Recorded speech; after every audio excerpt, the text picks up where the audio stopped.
झूलना की झूम झूलना मैया झूलनी झूला की झूम झूलना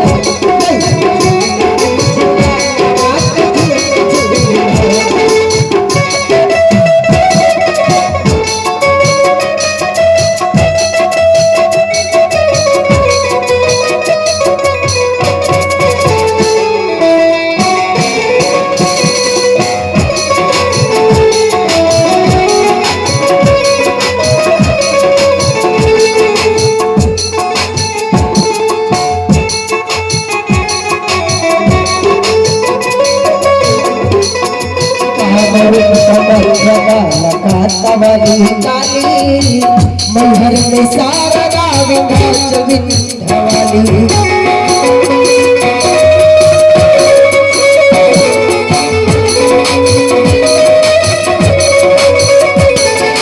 कामरूप कामाख्या कालकाता वाली काली मैहर में सारा विंध्यावाली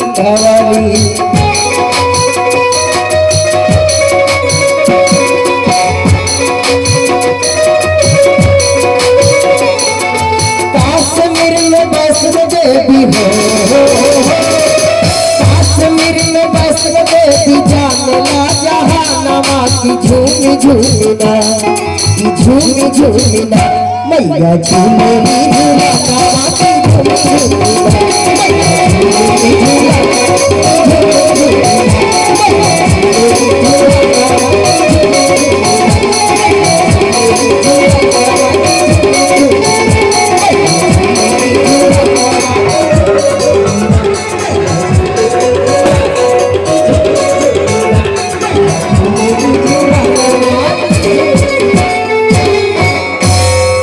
सच्चे दरबार की जय, रामचारू भैया की जय, जय श्री सीताराम। आइए छठी माई का गीत, इसके बाद हनुमान चालीसा करके प्रोग्राम को हम लोग समाप्त करेंगे। यही आदेश हुआ है।